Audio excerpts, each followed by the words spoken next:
ካየነው ማብራሪያው እያነጻጸረ ያለው በማርያም በነቢያትና በሐዋርያት መካከል ስለሆነ እመቤታችን ከዚህ አንጻር ምንድነው ሐዋርያትም ነቢያትም የሰበኩትን እርሷ ወልደዋለችና ብልጫ አላት ተብሎ መነገሩ ትክክል ነው።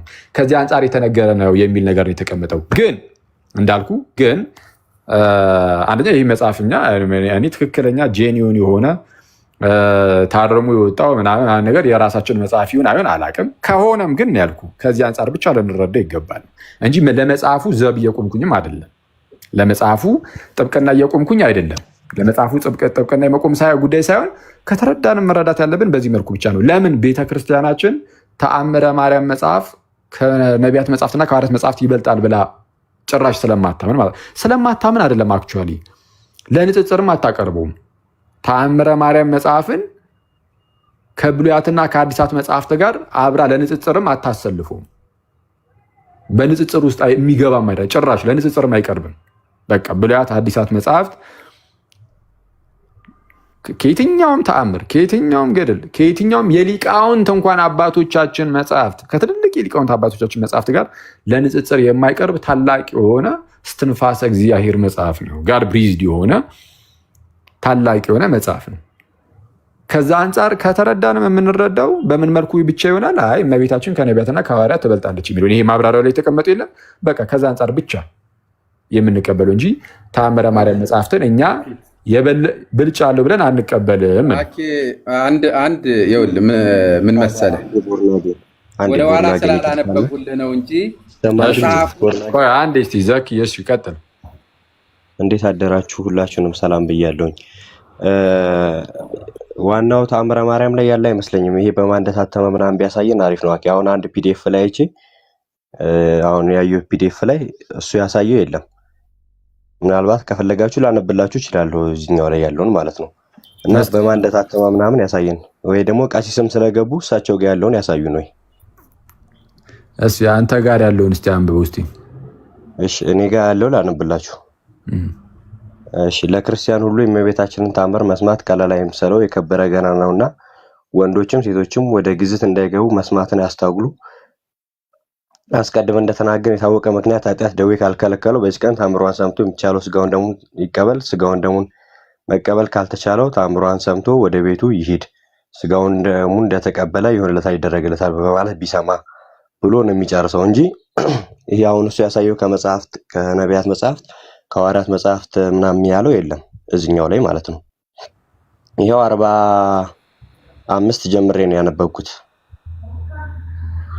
እንትን ሳይሆን አይቀርም እዚህ ላይ አኬ ምናልባት ባኬ ላይ መናገር ባይሆን አጋጣሚ ነው ከገባው የግዕዙ የሚለው መጨረሻ ላይ እስኪሄዱ አሁን ስታነበው የቆየው ማን ነው ያስከው ልጅ ሮን ነው የሚለው መጨረሻ ላይ ሄድ ይሄ ትርጓሜው ይመስለኛል እንደተረዳሁት ከሆነ ያነበብከው ዘካርያስ ያነበብከው ነጠላውን ነው የሚመስል እንደ ትርጓሜ የወጣ ነው የሚመስለኝ። መጽሐፉን አሁንም እርግጠኛ ሆኜ ስለ ወደታች ወረድድ ይሄ ከነሐተታው ነው የሚለው እሱ ጋር ያዝ እስመ አብይ ወክቡር ውእቱ አለ። ይሄ ማለት ወደ ላይ መጽሐፉን ያነጻጸረው በዚህ ምክንያት ነው ይልና ያመጣ ማለት ነው። ጽንፍ እስከ ጽንፍ ዙረው ያስተማሩትን ወልዳላችኋለችና እስመ አብይ ወክቡር ውእቱ አለ። እስመ አብይ ወክቡር ማለት ትልቅና ገናና ብሎ ያለው በዚህ ምክንያት ነው ማለት ነው። እስመ አብይ ወክቡር ውእቱ አለ። ይህ ትልቅም ነው ገናናም ነው ብሎ በላይ የጠቀሰውም ማለት ነው። ያነጻጸረውን ምን ብሎ እዚህ ላይ ያመጣው እስመ አብይ ወክቡር ውእቱ አለ። ወለ ነቢያትኒ አምጻት ሎሙ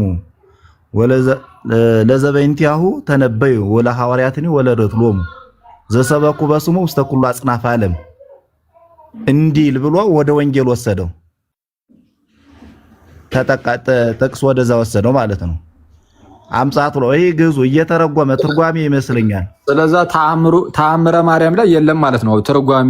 እንግዲህ ሀተታ ነው የሚመስል። እስኪ ርዕሱን ከፍ አድርገው ርዕሱን እንጂ ቃላቱ ደህና ነው የሚመስል ርዕሱ። አዎ የእሑድ መቅድም ከነ ሀተታው ነው የሚል ኧረ በእግዚአብሔር ሰላም ለእናንተ ይሁን። ዋናው ላይ ያኬ አሁን አየሁት የለም። ስለዛ ኦኬ ተአምረ ማርያም ላይ የለም ነው ጭራሽ። ዘትንሳኤ ዘጉባኤ በታተመው ላይ በ1986 የታተመው ላይ ነው አሁን ያየሁት እኔ። ላይ ድረስ ሄጄ ቁጥር የተለያየ እንኳን ከሆነ ብዬ ያየሁት የለም። አሁን ቡርናጌን አንተ ያመጣው ተአምረ ማርያም ነው ወይስ የተአምረ ማርያም ሀተታ ነው? ራሱ ተአምረ ማርያም ነው። ይኸው ተአምረ ማርያም 943 ተአምር። አይ መቅድሙ ላይ አይመስለኝም። እኔ መቅድሙ ከሆነ እኔ በየቀኑም በየሳምንቱም የማነበው ስለሆነ መጽሐፍ መግለጥ አያስፈልገኝም። ቅድም ወንድማችን ያነበበው መቅድም ነው፣ ግን የቦርናጌን ያነበበውን ግን ከመቅድሙ አይመስለኝም። ታምሩ ውስጥ ሊሆን ስለሚችል አንደኛ መጽሐፉ ምን አይነት ነው? ለመሆኑ ከቦርናጌን ጋር ምን ጊዜ ነው እዚህ የደረሳችሁት? ከየት ተነስታችሁ ነው ታምረ ማርያም የደረሳችሁት? ሌሎ ተፈሲ ማርያምን ምን ጊዜ ጨረሳችሁት ነው? አይ ቦርናጌን ሰላም ለእናንተ ይሁን። ለማንኛውም አዲስ የገባችሁ እኛንን ባርከ ነው የአዳምን ቤት የወጣ ነው። ቅድም ሰላም ብያለሁ። አክሊል ሰላም ለእርሱ ይሁን። ቀሲስ ይፍቱኝ ይባርኩኝ። እንደምን አሉ? እግዚአብሔር ይፍታ፣ እግዚአብሔር ይባርክ። በምን ምክንያት ነው ወደዚህ የተገባው? ቤተክርስቲያኒቱ ተአምረ ማርያም ከመጽሐፍ ቅዱስ ይበልጣል ብላ ታስተምራለች የሚል ነገር ተነሳ። እንደዛ ብላ ያስተማረችበትን ነገር አምጣል ነው። አክቹአሊ ያው ከሱ ቀደም ብሎ ቤተክርስቲያን እምነቷ የሚገለጠው በመጽሐፍ ቅዱስና እምነቱን በአብራሩ በሊቃውንት መጽሐፍት ነው የሚል ነገር እናስቀምጠን ነበረ። ግን ከዛ ሊያገኝ አልቻለም መሰለኝ። ተአምረ ማርያም ብሎ መጣ። ተአምረ ማርያም የሚለውን ተአምረ ማርያም ላይ ብሎ ያመጣውን መጽሐፍም ፎር ግራንትድ እንዲሁ ተቀበለ ነው። ተአምረ ማርያም የሚለውን እንደው ቢሆን ራሱ ብለን ቀጥታ ምንም ትክክለኛ የራሱ ኤርሰን መጽሐፍ ምናምን ብለን ብንወስደው ራሱ ብለን ፎር ግራንትድ ከወሰድን በኋላ ምንድነው ቀጠል አድርጎ እዛው ራሱ ያመጣውን ማብራሪያውን ተመለከትን። መጽሐፍቱን የማነጻጸር የሚመስል ነገር ከላይ ያስቀምጥና ከታች ያስቀምጥ ግን ፐርሰኖቹ ላይ ያተኩራል። ማለት ተአምሯ ከመጽሐፍተ ነቢያት ከመጽሐፍተ ሐዋርያት ይበልጣል የሚመስል ነገርን ከላይ ካስቀመጠ በኋላ ከታች ግን ዝቅ ብሎ ትኩረት የሚያደርገው ፐርሰኖቹ ላይ ይሆናል። ሐዋርያት ላይ፣ ነቢያት ላይና እመቤታችን ላይ እና ከሐዋርያት ከነቢያት እመቤታችን ብልጫ አላት የሚመስል ነገርን ያስቀምጣል ማለት ነው። ያው ሐዋርያቱ ነቢያቱ ስለ ጌታ ይወለዳል ብለው ትንቢት ተናገሩ። ሐዋርያቱ ደግሞ ተወለደ ብለው ተናገሩ። እመቤታችን ግን ወለደችው። ከዚህ አንጻር ብልጫ አላት የሚል ነገር አስቀምጦ በዚህ መልኩ አብራራው። ስለዛ ከተቀበልንም የምንቀበለው ከዚህ ከማብራሪያው አንጻር ነው። ትኩረቱ ያለው ፐርሰኖቹ ላይ ነው። እመቤታችን ከሐዋርያትም ከነቢያትም ብልጫ አላት እና ከዛ አንጻር ብቻ ልንመለከተው ይገባል እንጂ የተአምረ ማርያም መጽሐፍት ከብሉያትና ከአዲሳት ከአስሮ መጽሐፍት የሚበልጥ ነው ማለት አይደለም ብለን እንደዚህ ደመደም ነው። አይ በጣም ጥሩ ነው። ግን ታምሩን እስኪዩት። እርግጠኛ ነኝ እንደዚህ የሚል ሐሳብ የለም። ሲጀመር ማለት ምንድነው የሚያደርጉት? የሆነ ገጸ ንባብ ይይዛሉ፣ በራሳቸው ይረዳሉ። እንደዚያ ነው እና ቦርናጌን ደግሞ የዚህ ችግር የለበትም። አንድ ቃልን ይዞ ሮንግ የመረዳት ችግር ስለሌለበት ቤቱም እንደዚያ ስለሆነ ይታይ። ግለጡት፣ መሸፈን እንዳይመስል። ቀጥሉ እስኪ። ስንተኛ ታምር ላይ ነው የሚለውን አንደኛ መጀመሪያ መጽሐፉ ምን አይነት ነው ገልጠ ነው? ተገልጦ ነበረ። ገልጦት ነው ያየ ነው። እስቲ ይሄንን እሺ፣ ከቨር ፔጁን ስላላየ ነው ከቨር ፔጁን እሺ ያሳይ። ምናልባት እንትኑ አተታው የብርሃን ነው ይሄ። አይ ቲንክ የአክሱሙ ነው ይሄ። አቤት ዘቢር አክሱም ይላል። 2004 አዲስ ህትመት ነው። አይን ያውቀዋለሁ። ይሄኛው አሳታሚው ሰው የራሱ 2004 አዲስ ነው። አሳታሚው ራሱ በቅርብ ነው። ማሳተሚያ ቤት የጀመረውም አዲሱ ነው። አይ መረዳት ይቻላል እኮ ቀሲስ፣ ሐሳቡን ማንሳት ይቻላል። ግለጡት። ግለጡት። ቀጥሉ። እኔ ተገልጦ ተነበበ። ቀሲስ 3 4 5 ተነበበ። አሁንም እስቲ ሀተታ ነው የሚመስለኝ። አቄ ትርጓሜ ነው። ማብይ ወክቡሩ እቶ ብሎ ዘጋው ቀሲስ። አሁን ቃላቱን መጽሐፉን ይሄን መጽሐፍ የምንለካው በመጽሐፍ ቅዱስ አይደል? መመዘኛው የመጽሐፍ ቅዱስ ልጅ ነው ብለን ነው የምናምነው። እና ይሄ የተተረጎመ ደግሞ መጣና ሀተታው ምን ብሎ ዘጋው? ያነጻጸረውን ከላይ በዚህ ምክንያት እስመ አብይ ወክቡር ውእቱ አለ ብሎ ዘጋው።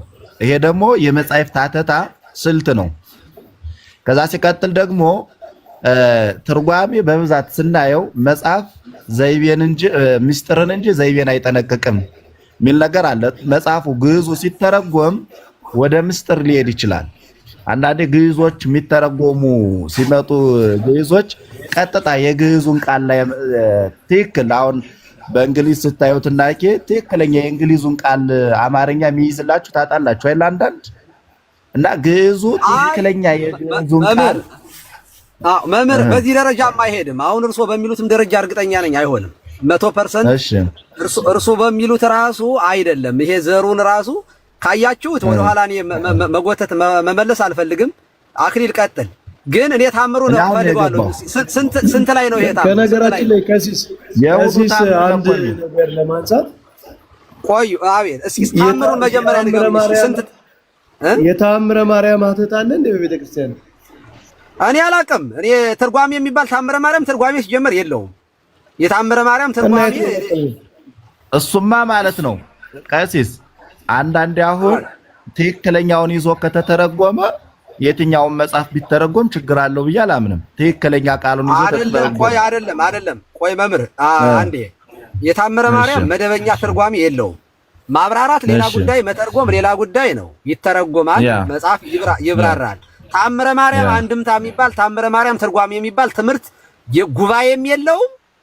በግለሰብ ደረጃ አንድ ሰው የታምረ ማርያም ተርጉሞ ከሆነ ሲጀመር ታምረ ማርያም አንድ ብቻ አይደለም። ታምረ ማርያም ይዘቱም የተለያዩ ታምረ ማርያሞች አሉ። በአንዳንድ ገዳማት አነስ ያለ ሲጀመር ከግብጽ የመጣውም የመጀመሪያው ታምረ ማርያም አይደለም አሁን ያለው ብዙ የተጨመሩበት ታምሮች ያሉት ነው እንጂ በዘርዓ ያዕቆብ በነገሰ በ7 ዓመት ከግብጽ ወደ ኢትዮጵያ የመጣው ታምረ ማርያም ይዘቱ ትንሽ ነው፣ በጣም ትንሽ ነው። ከዛ በኋላ እመቤታችን ያደረጋቸው ታምራቶች የተጻፉበት ነው። ሆኖም ግን ነው ታምረ ማርያም ጉባኤ የለውም። አንድምታ ትርጓሜ የሚባል የለም። ታምረ ማርያም ትምህርት የሚባልም የለም። ታምረ ማርያም ትምህርት የሚባልም የለም። ታምረ ማርያም ነው፣ ይነበባል። በእሑድ የመቅድሞ 2 አይነት አለ፣ የዘወትርና የእሑድ አለ።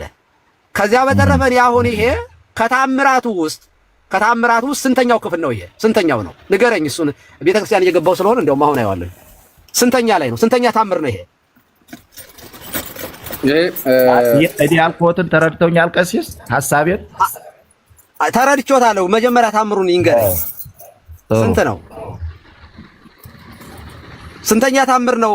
ቦርናዬ 7 ሲል ነበር በፊት። የእሑድ መቅድም ብቻ ነው ከነ ሀተታው የሚለው። ሌላኛዎቹ ሌሎች ታምራት ግን ዝም ብለው ታምር 1 ቁጥር 1 ምዕራፍ 1 እያለ ነው የሚቀጥለው። ቆይ አሁን የጠቀስከውን ስንት አሳየኝ እስኪ አሳየኝ። መጀመሪያ እንትኑን አሳየኝ። ሬሱ አታፍጥነው፣ ረጋ አድርገው እንዲታይ እንዲናበብ ማለት ነው። ረጋ አድርገው ልክ እንደሱ ያ አንደኛ መጀመሪያ ሬሱን አሳየኝ። ሬሱን ቦርናዬን እሱን በትልቁ አድርጉት። እሺ የመጀመሪያውን ከበሩን አሳየኝ። ከነ ነቢያት ከነ ሀተታው 53ኛ ነው የሚል ስንት ነው የሚለው? ይሄ 57ኛ ቁጥር ኖ እሱ ቁጥር ነው። ቁጥር ነው ቦርናዬን ወደ ቁጥር ነው እሱ ወደ ኋላ እንደ ምዕራፍ አለ አይደለም? ምዕራፍ ነው ቁጥር ይላል አይደል? ማብራሪያ ነው። እሺ የእሑዱ አንድ ነው። ቆይ አንዴ ቆይ ግድ የለም። ቁጥር 2 እያለ ነው የሚሄደው። አንዴ ቦርናዬ ከኔ ጋር አውራ። ቆይ ግድ የለህም። አሁን ይሄ መቅድሙ ነው። ይሄ መቅድሙ ነው። አዎ እሺ ምን የሚለው ነው? ወይም ሰሎ ለኩሉ ክርስቲያናዊ ቀሌ ሰሚያ ታምር ያለ ማርያም የሚለው ለእግዝእትነ ማርያም የሚለው ነው። የትኛውን ነው ያብራራው? አሁን ይሄ ማብራሪያ ከሆነ የትኛውን ቃል ነው የሚያብራራው? ወይንም ደግሞ ገጸ ንባብ እያብራራ ነው? የትኛውን? እቺ ይሄው 57ኛው ያንብቡት። ይሄን እሺ ወይም ሰሎ ቆይ እሺ ወይም ሰሎ ለኩሉ ክርስቲያናዊ ቀሊለ ሰሚያ ታምራ ለእግዝእትነ ማርያም እስመ አብይ ወክቡር ውእቱ። እሺ ሀብተ ወልድና ስመ ክርስትናው ላለው ክርስቲያናዊ የሆነ ሰው ሁሉ የእመቤታችንን የማርያምን መጽሐፈ ታምሯን መስማት ቀላል አይምሰለው።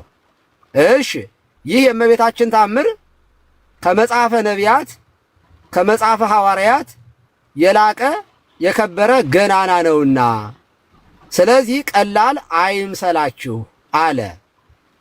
በመሰረቱ ቆይ ወይም ሰሎ ለኩሉ ቀሊለ ሰሚያ ታምራ አይልም። ሲጀመር ይሄ ማብራሪያ ዘሩ የሚለው የእመቤታችንን ታምሯን መስማት ቀላል አይምሰላችሁ የከበረ ገናና ነውና ነው። ዘሩ ሲተረጎም ቃል በቃል ሲተረጎም ወየአቢ መጽሐፈ ነቢያት ወመጽሐፈ ሐዋርያት የሚል የለም እዚህ ውስጥ ሲጀመር። ይሄ ማብራሪያው ታች አገኝታል ታች አለ። ቆይ አይ እኔ እኮ ቃሉ ይሄ እኮ መቅድሙን እኮ ስለማስታውሰው ነው። እሺ ይልና አንዴ ወርናዬ ሰፋ ራቃ በቃ እንደሱ ዘሩ ወኢይምሰሎ ለኩሉ ክርስቲያናዊ ቀሊለ ሰሚያታ ምሪያ ለእግዝእትነ ማርያም እስመ አብይ ወክቡር ውእቱ ነው። ዘሩ ይሄ ነው። ከዚህ በኋላ ያለው አሁን ይሄ በአማርኛ ቀጥታ ታምረ ማርያም ያላችሁ ሰዎች ካላችሁ ወይምሰሉ ለሁሉ ለክርስቲያኑ ሁሉ የእመቤታችንን ታምር መስማት ቀላል አይምሰለው የከበረ ገናና ነውና ነው የሚለው አማርኛው ሲተረጎም። አሁን ይሄ ግን ማብራሪያ ስለሆነ የእመቤታችንን መጽሐፈ ታምሯን መስማት ቀላል አይምሰለው ብሎ ይህ የእመቤታችን ታምር የሚለው የግለሰቡ ይሄንን ማን እንዳብራራው እኔ አላቀውም። ይሄ የራሱ ቃል ነው። የገጸ ንባቡ አማርኛ ትርጉምም አይደለም፣ ማብራሪያ ነው ይሄ። ስለዚህ ከነቢያት ከሐዋርያት የሚለው ቃል ገጸ ንባብ የለውም፣ ከመጀመሪያው የለውም። ይሄ ተርጓሚው ያስገባው ነው። አይዶን ነው በዚህ ደረጃ ራሱ ለምን እንደተረጎመ ለኔም ጥያቄ ነው። እንደዚያም ሊተረጎም እንዴት እንደቻለ አይዶን ነው። ትክክል አይደለም። ይሄ የቤተ ክርስቲያን ትምህርት ነው ብዬ አልወስደውም። በመጀመሪያ ይሄ ያተረጓጉ ማን ይሄን የተረጎመው ገጸ ንባብን ያልጠበቀ ትርጓሜ ነው። ይሄ ትርጉም ራሱ ሐሳቡ እንደዚህ አይደለም። የእመቤታችን ታምር መስማት ቀላል አይምሰለው የከበረ ገናና ነውና ማለት ከነቢያት ከመጽሐፈ ነቢያት ከመጽሐፈ ሐዋርያት ይበልጣል የሚል ትርጉም አይሰድም። ሲጀመር አተረጓጉሙ በራሱ ምን ማለት ነው? ወየአቢ መጽሐፈ ነቢያት ወመጽሐፈ ሐዋርያት የሚል ዘር የለም፣ አማርኛውም የለውም። ስለዚህ ይሄ ያብራራው ሰውዬ በቤተ ክርስቲያኗ የተብራራ ነው ብዬ እኔ አላምንም። ሰምቻውም አይቻውም እንደዚህ ያለ ማብራሪያ አላውቅም። ኦኬ የግለሰብ ማብራሪያ ከሆነ ግለሰቡን እንደ ግለሰብ እንዴት ሊተረጉመው ቻለ ማለት ኦኬ አቃንተን ልንተረጉመው እንችላለን። ግን በዚህ ቃል መሰረት ታምረ ማርያም ከነቢያትና ከሐዋርያት መጽሐፍ ይበልጣል ከሆነ በልጦም አያውቅም፣ ሊበልጥም አይችልም፣ ትክክልም አይደለም። ሐሳቡም እንደዚያ ሊሆን አይችልም። መምህር በረከት ይቀጥሉ። ቴንኪው አንድ ይቅርታ ለሪከርድ እንዲሆነን ቢታይ መጽሐፉ ያሳታሚውን ምናምን ቢያሳይ ጥሩ ነው። እሺ ስለዛ እሱ እያሳየ ስለዛ አሁን ቀሲስ እያሉን ያሉት ይሄ በቃ ታምረ ማርያም መጽሐፍ ላይ እንዲህ ያለ ነገር የለም ማለት ነው። ያለው ኖርማል ሀተታው ላይ ብቻ ነው። ሀተታው ደግሞ የግለሰብ ሀተታ የግለሰብ ነው ዘሩ የሚለው ስለዛ ሁላችሁ ማውጣታችሁ ታምረ ማርያም ካላችሁ የሚለው ከላዩ ላይ ሀተታ ይላል እኮ ቀሲስ ከላይ ራሱ።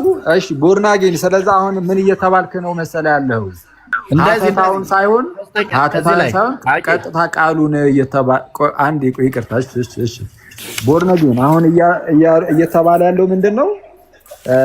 ቀጥታ በግለሰቦች የተዘጋጀ ሀተታ ሳይሆን እንግዲህ ግለሰቦችንም ስለማናቅ እየተባለ ነው። ቀጥታ ከታምረ ማርያም ላይ እዛው ጽሁፉ ላይ እስቲ ያለውን አሳይ እየተባለ እንግዲህ ይህ መጽሐፍ ያለው 943 ታምር ነው ይዞ ያለው። ከዚህ የበለጠ ብዛት ያለው ታምር ካለ አላውቅም። ቦርነጌን አልሰማኸኝም? ይቅርተው።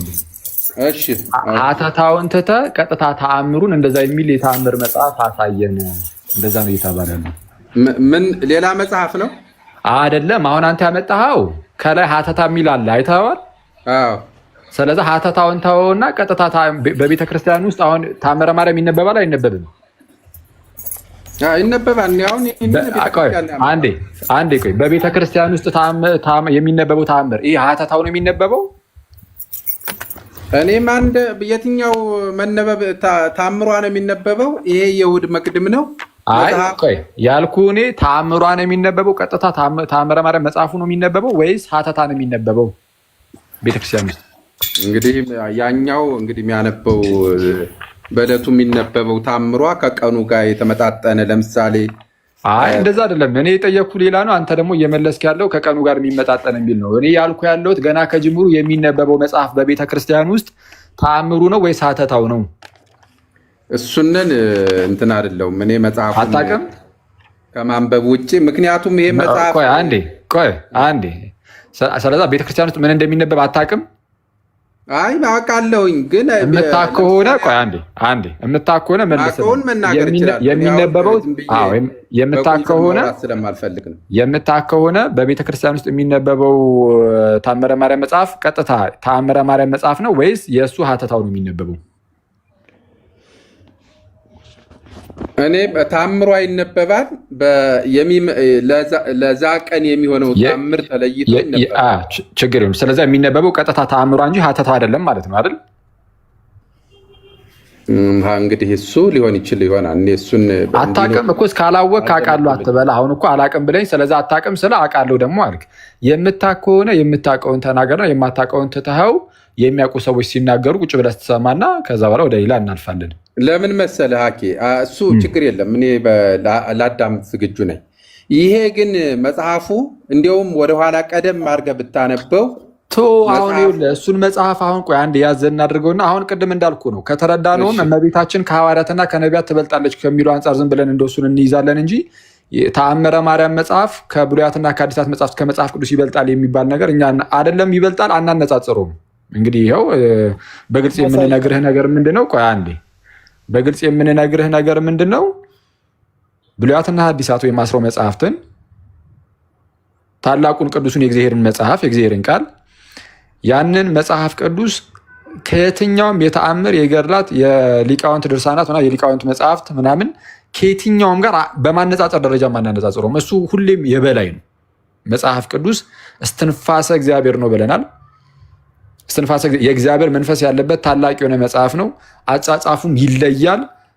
ልክ እንደ መጽሐፍ ቅዱስ የተጻፈ ገድል ተአምር የሊቃውንት መጽሐፍት የለም ማለት መንፈስ ቅዱስ እነዛን ሐዋርያትን ኢንስፓየር ባደረገበት መልኩ አይደለም የሚሆኑት።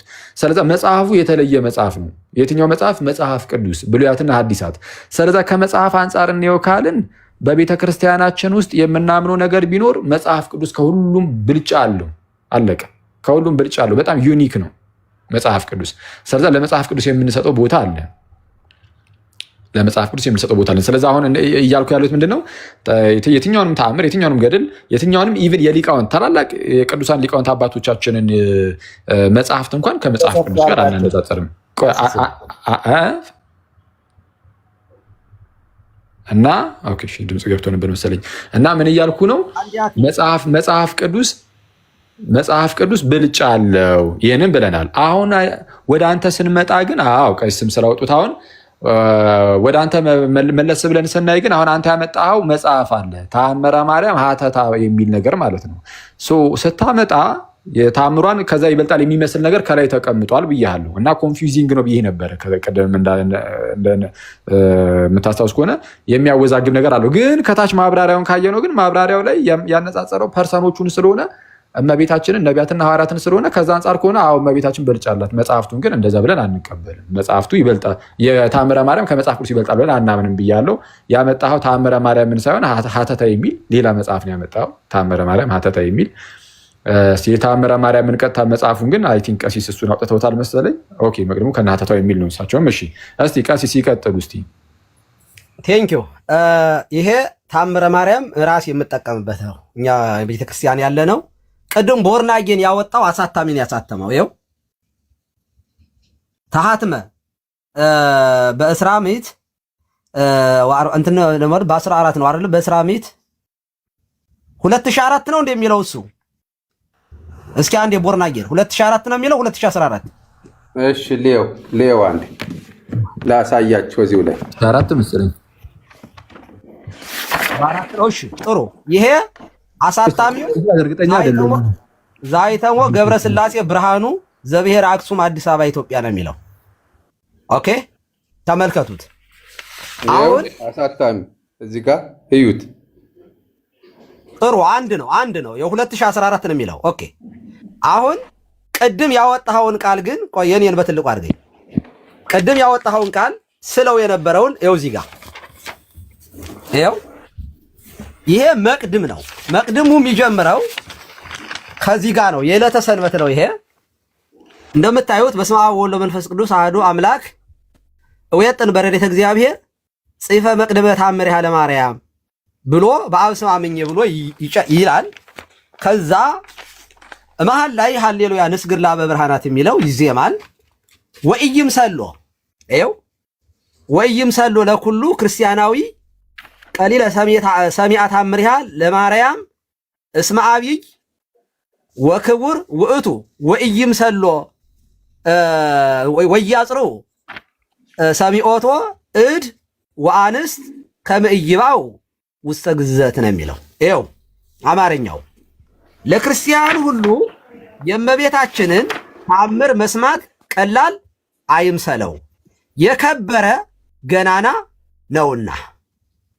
ቅድም ስለው የነበረው በቃል ይሄንን ነው። ኦኬ ይሄ ገጸ ንባቡ ግዙ ይሄ ነው። አማርኛው ለክርስቲያኑ ሁሉ የእመቤታችንን ተአምር መስማት ቀላል አይምሰለው የከበረ ገናና ነውና ነው የሚለው። አሁን ከነቢያት ከሐዋርያት የሚል እዚህ ውስጥ የለም። ይኸው ቀጥሎ ያለው ምንድን ነው የሚለው? ወንዶችም ሴቶችም ወደ ግዝት እንዳይገቡ መስማቱን ያስታውሉ። አስቀድመን እንደተናገርን የታወቀ ምክንያት ኃጢአት ደዌ ካልከለከለው በዚች ቀን ታምሯን ሰምቶ የሚቻለው ስጋውን ደሙን ይቀበል። ስጋውን ደሙን መቀበል ካልተቻለው ታምሯን ሰምቶ ወደ ቤቱ ይሄድ። ስጋውን ደሙን እንደተቀበለ ይሆንለታል፣ ይደረግልኛል በማለት ቢሰማ የእመቤታችንን ቃል ኪዳን ታምሯን የሚንቁ ግን የወልደ እግዚአብሔርን ሰው መሆን ምክንያቱም ታምረ ማርያም ስናወራ ስለ ታምረ ማርያም ስናወራ አካላዊ ቃል ከስጋዋ ስጋ ከነፍሷ ነፍስ ነስቶ መወለዱን የማያምን ነው ማለት ነው። የወልደ እግዚአብሔርን ሰው መሆን ከማመን የወጡ ናቸው። እሺ እስካሁን ድረስ የቅድሙን ዘር የለም እዚህ ውስጥ እስካሁን ከክርስቶስ ወገኖች ቁጥር ስንት ነው? እሱ የሚያነቡት ስንት ቁጥር ነው? ወርናጌ ቁጥር ስንት ነው?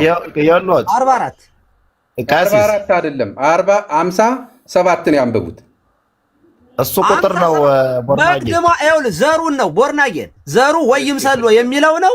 54 የለውም። ይሄው እንትኑን ነው የተረጎመው ቀሲስ።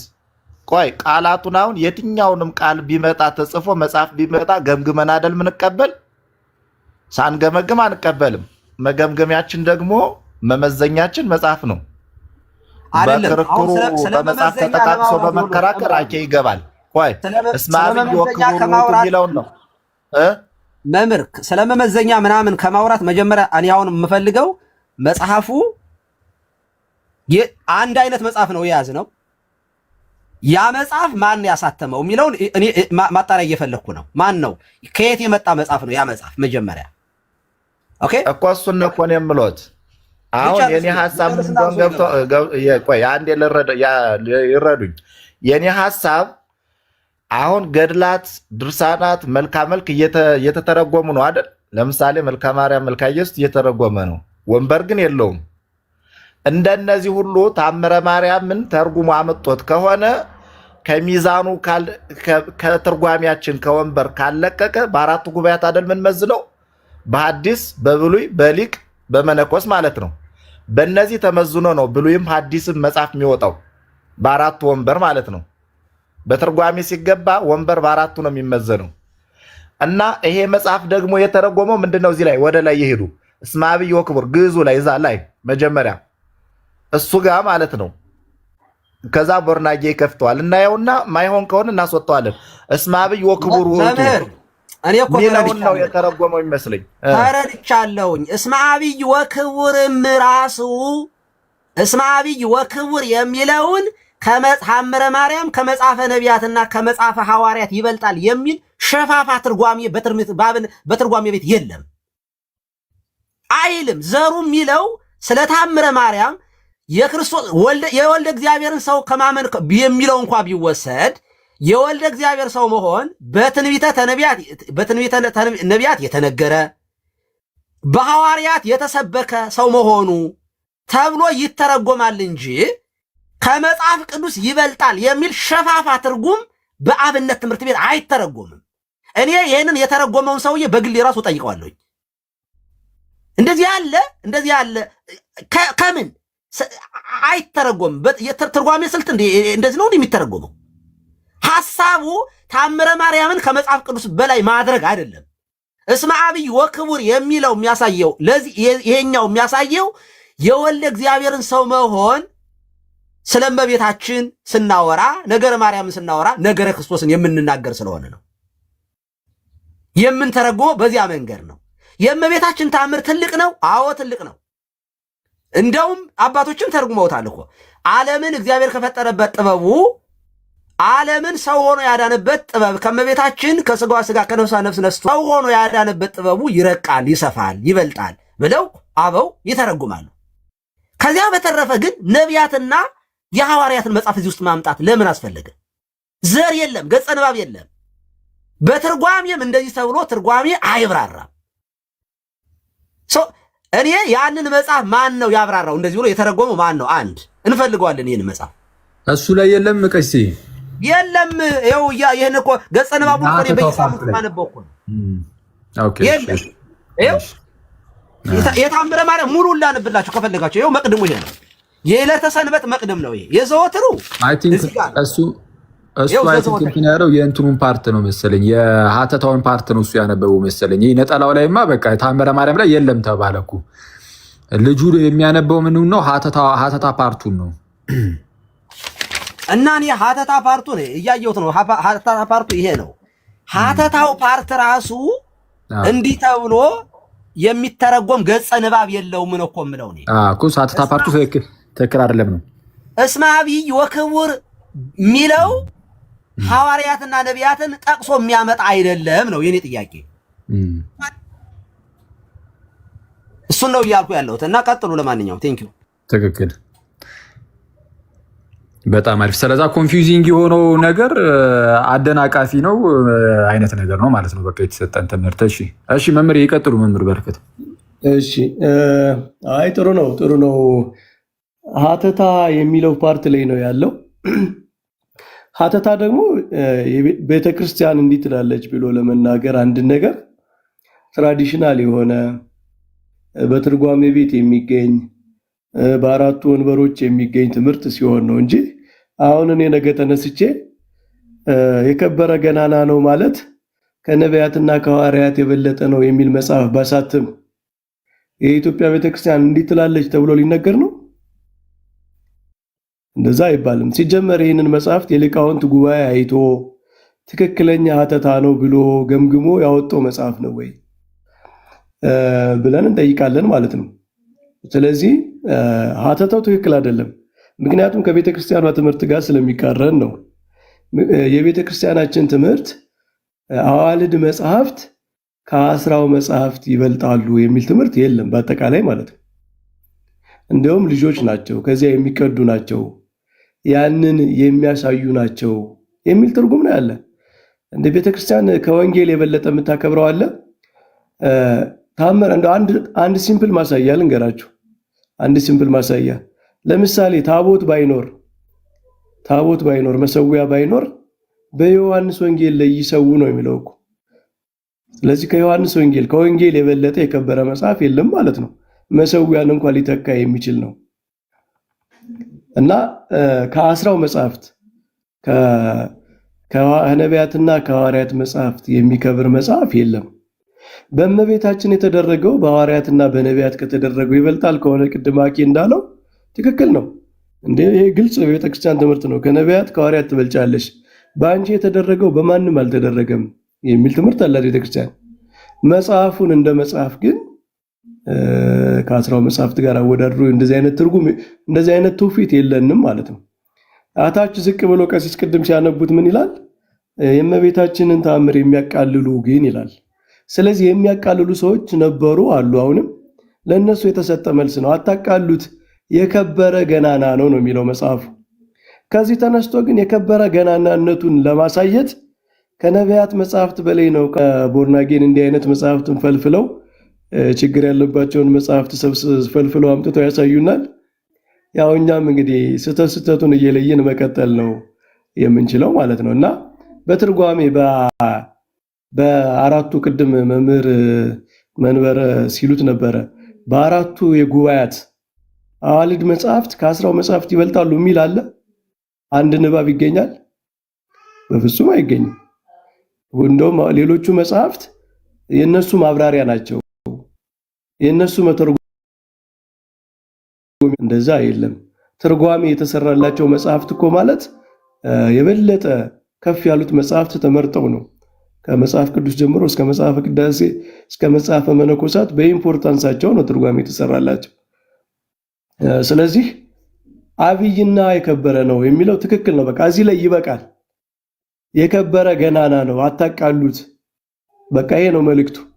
ከዚህ በላይ ያለው ከሌሎቹ መጽሐፍት ጋር እያወዳደሩ ከአስራው መጽሐፍት ከሐዋርያት ከነቢያት መጽሐፍት ጋር እያወዳደሩ ይሄኛውን ከፍ ለማድረግ የተሞከረበት አተታ ግን አንደኛ ትራዲሽናል ያልሆነ በሌሎች መጽሐፍት በትርጓሜ ቤት የማይገኝ ኢኖቬሽን ነው፣ አዲስ ማብራሪያ ነው።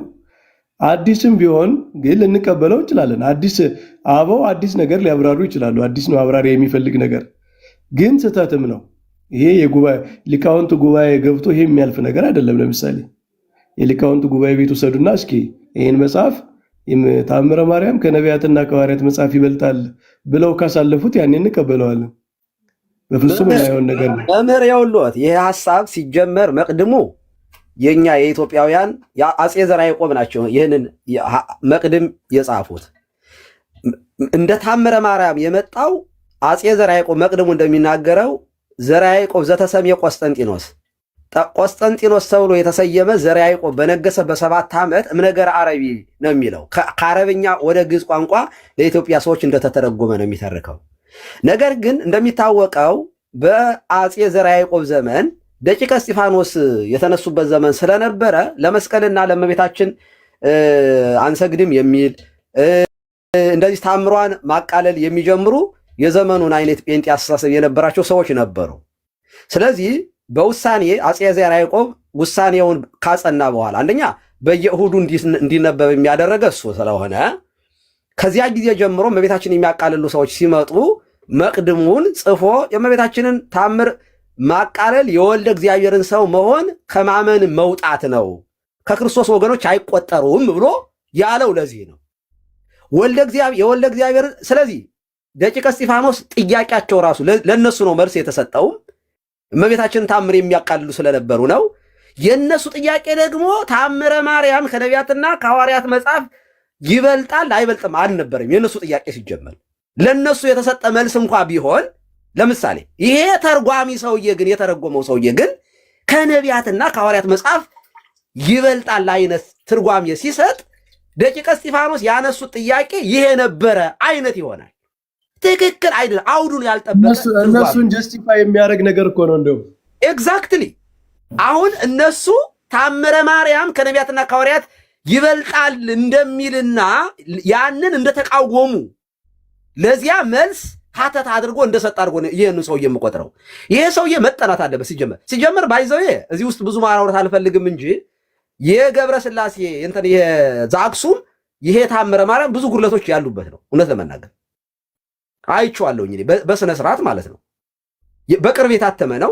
በይዘቱ በጣም ሰፊ ነው፣ ብዙ ነው እና አንዳንዴ ይሄንን ምንም ዝም ብሎ በቃ የትንሣኤ እንትን ብርሃንና ሰላም ያላሳተመው በቤተ ክርስቲያኗ ያልታተሙ መጽሐፎች ሲጀመር ቤተ ክርስቲያን የምትጠየቅባቸውም ኃላፊነት የምትወስድባቸውም አይደሉም። ሙሉ ተበላ አንዳንድ ነጋዴዎች ታቀቡ የቤተ ክርስቲያን መጽሐፍ እያመጣችሁ የምትቆነጻጽሉ ወደፊት እንከሳለን፣ እንደው ምን ጠይቃለን በቤተ ክህነት። ማን ነው ይህንን የተረጎመው? ተርጓሚው ራሱ ማን ነው? ማን ነው የተረጎመው? ዝም ብሎ ያመጣል፣ ያሳትማል። እንዲህ ያለ የተንሻፈፈ ትርጓሜ መስጠት ራሱ ማብራሪያ መስጠት ራሱ ትክክል አይደለም። ይሄንን ማንም አይደለም የሚሞግተው፣ ራሳችን ነው የምንሞግተው። ኮንቴክስቱን ያልጠበቀ አውዱን ያልጠበቀ ደቂቀ እስጢፋኖስ ያላሉትን ያልጠየቁትን ጥያቄ አምጥቶ ሰውዬ ለነሱ አጋዥ በሚሆን መንገድ ነው ያብራራው። ይሄንን ደፍረን ነው የምንናገረው እኛ። የለም በቤተ ክርስቲያን ውስጥ አይደለም ታምረ ማርያም አይደለም ታምራት ይቅሩና ጉባኤ ያላቸው እንደ መጽሐፈ መነኮሳት ያሉ እንደነ ማር ይስሐቅ እንደዚህ ያሉ መጻሕፍቶች እንኳን ከአስራው መጻሕፍት ጋር አናነጻጽርም። ወንበር ያላቸውን እንኳን ማለት ነው። ውዳሴ ማርያም አሁን ወንበር አለው። ቅዳሴ ማርያም ወንበር አለው። ሃይማኖተ አበው ወንበር አለው።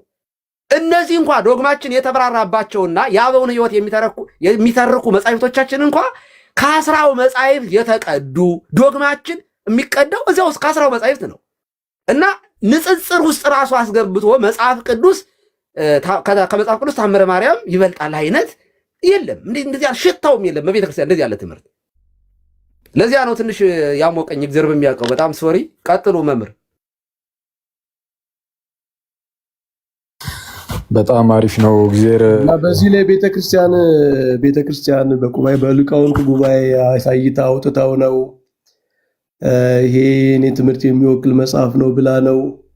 አንድ ሰው የሆነ መጽሐፍ አሳትሞ የራሱን ማብራሪያ ጨምሮ ስላወጣ የቤተክርስቲያኗ ትምህርት ነው አይባልም። ያው እንዲህ አይነት ነገሩ የቤተክርስቲያን ትምህርት አለመሆኑ ከሚታወቅበት አንዱ እኛ የቤተክርስቲያን ልጆች ራሱ ኦፕንሊ ወተን ይሄ ትክክል አይደለም የኛ ትምህርት አይደለም ብለን መናገራችን ነው። ይሄ ትክክል አይደለም አላችሁ ብሎ የሚጠይቀን ሰው የለም፣ የጠየቀን ሰው የለም፣ የሚጠይቀንም ሰው የለም። ያን ጊዜ ችግር ይፈጠራል ማለት ነው። አሁን እስኪ እንግዲህ አሁን እኛ ይሄ የቤተክርስቲያን መጽሐፍ አይደለም ትክክለኛ ማብራሪያ አይደለም ማለት ይሄንን እንዴት አላችሁ የቤተክርስቲያኗ ትምህርት ነው ብሎ አንድ ሰው እስኪ እኛን ይጠይቀን። የሚጠይቀን የለም። አባቶቻችን ሊቃውንት ስለምናውቃቸው ማለት ነው፣ ስላልሆነ ማለት ነው። እና በዛ መወሰድ ነው ያለበት። ያው በጣም መረን የወጣ ብዙ ነገር ስላለ ሰው የፈለገውን ነገር እየጻፈ ቤተክርስቲያኗ እኮ ባለፈው ስብሰባ ጠርታ የሊቃውንት ጉባኤ ስብሰባ ጠርታ መጽሐፍቶቻችን ማንም ሰው በግሉ እንዳያሳትም ያለችበት ምክንያት ይሄ አይደል እንዴ? ታዲያ አንዱ ምን ስለተፈጠረ ነው እንደዛ ያለችው? መጽሐፍቶችን ሰው ራሱ እየወሰደ እየተረጎመ አያሳትም፣ እዚህ በኋላ ክልክል ነው ያስቀጣል ብላለች እኮ። ችግር ስለነበረ ነው ማለት ነው። አንዱ ችግር ይሄ ነው። ለምሳሌ ይሄ መጽሐፍ ነው ማለት ነው። ስለዚህ እንዲህ አይነቱን ነገር በጣም ስትሮንግ በሆነ ቃል አምርረን ነው የምንቃወመው ማለት ነው። የቤተ ክርስቲያኗን እውነተኛ ትምህርት የሆነ ሰዎች ሪዲኩል እንዲያደርጉት አድርጎ የሚያሳይ ይሄ ሰይጣን የሚሸርበው አይነት አካሄድ ነው ይሄ ማለት ነው። በጣም ጽንፍ የወጣ መረኑን የለቀቀ መስመሩን የለቀቀ አይነት ሀተታ መስጠት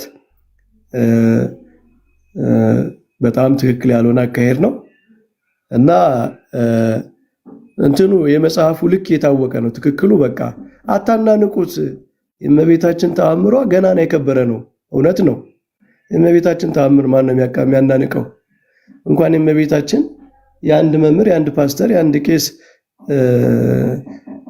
የአንድ ጳጳስ ስራ እንኳ አይናናቅም። በእግዚአብሔር ስም የተሰራ እሱ ነው መልእክቱ። አታናንቁት ነው። ገናና የከበረ ነው። ከዚያ ውጭ ግን እሱን ለማሳየት የነቢያትና የሐዋርያትን መጽሐፍ ማወዳደሪያ አድርጎ አምጥቶ እነሱም በታች አድርጎ ይሄንን በላይ አድርጎ ማሳየት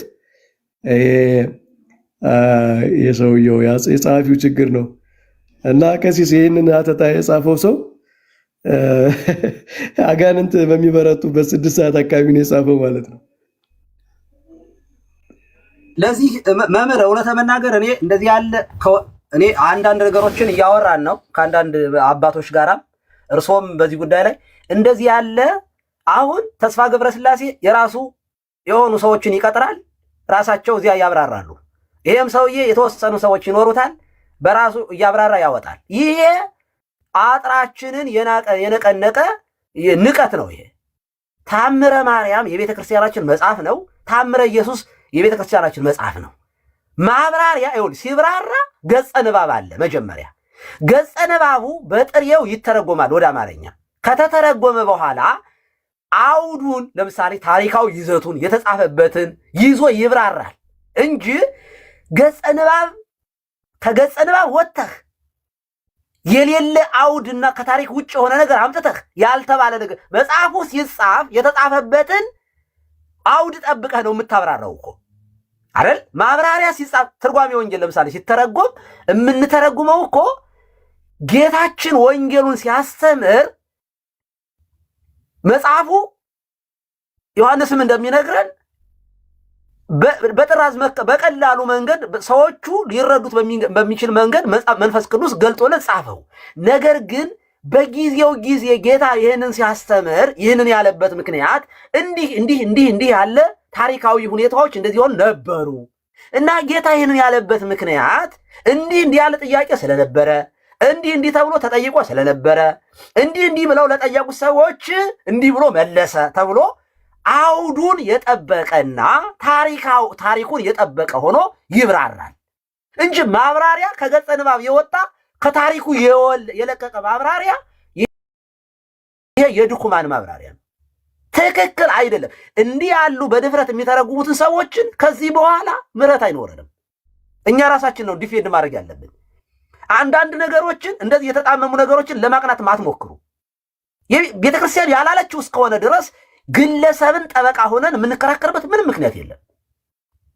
የግለሰቡ ራሱ አእምሮ ፈጥሮ የጻፈውን ማብራሪያ እኛ የመቀበል ግዴታም ስለሌለብን ቤተክርስቲያኗ ካብራራቸው ከተረጎመችው ምን ለማለት ነው ብለን እንደ ልጅ እንጠይቃለን። ምንም ችግር የለውም። ቤተክርስቲያኗ የተረጎመችው ራሷ ቤተክርስቲያኗ በሊቃውንት ጉባኤ ያብራራችው ማብራሪያ የወንበር ትምህርት ከሆነ ወንበር ላይ ቁጭ ብለን ነው የምናጠና የምንማረው። ኦኬ፣ ቁጭ ብለን እንማራለን፣ እናጠናለን፣ እንጠይቃለን። ግለሰብ ዝም ብዬ እኔም ደስ ያለኝን አምጥቼ እንደ በግሌ የሆነ ነገር ማብራራ ከሆነ ሲጀመር ማን የቤተክርስቲያኗን መጽሐፍን እንዳብራራ በዚህ ደረጃ ገጸ ንባብ ለቅቄ ታሪክ አውዱን ለቅቄ እንደተረጉም ማን ፈቀደልኝ? ሮንግ ነው። እንደዚህ ያለ አካሄዶች ወደፊት በፍጹም አንፈቅድም። ትክክል አይደለም። መጠንቀቅ ከየትኛውም ጊዜ በበለጠ ከዚህ በኋላ ጥንቃቄ ያስፈልጋል። ኦኬ፣ ስህተቶች የታሪክ ስህተቶች ካሉ ይታረማሉ። ባይዘው የታምረ ማርያምም ይሁን ከዚህ ቀደም የታረመ መጽሐፍ አለ። አሁን ለምሳሌ ከታምረ ማርያም ላይ የወጣ በቅዱስ ሲኖዶስ ደረጃ ከፍትሐ ነገሥቱ አንድ አንቀጽ የሆነች ወኢይሲሙ ጳጳሳት የኢትዮጵያውያን የሚል የኢትዮጵያውያን ለራሳቸው ጳጳስ አይሹ የሚለው ወጥቷል። ከታምረ ማርያም ስለ የሆነ እዚህ ጋር መናገር አልፈልግም፣ የሆነ ወጥቷል። አሁንም ስህተት ካለ ባይዘው አይደለም ማብራሪያ ታምሩ ላይ ራሱ ታምር ተብሎ ገጸ ንባብ የተቀመጠ ጥሬ ቃል ራሱ ካለ ስህተት ከሆነ የሚታረም መጽሐፍ ነው። ባይዘው ታምረ ማርያም ይሄ ራይት አላት ቤተክርስቲያን የማረም ማለት ነው። ቋንቋውን ልታርመው ትችላለች። የታሪክ ስህተቶች ካሉ ሊታረም ይችላል። የማይታረም የማይሳሳት የማይነካ መጽሐፍ አይደለም።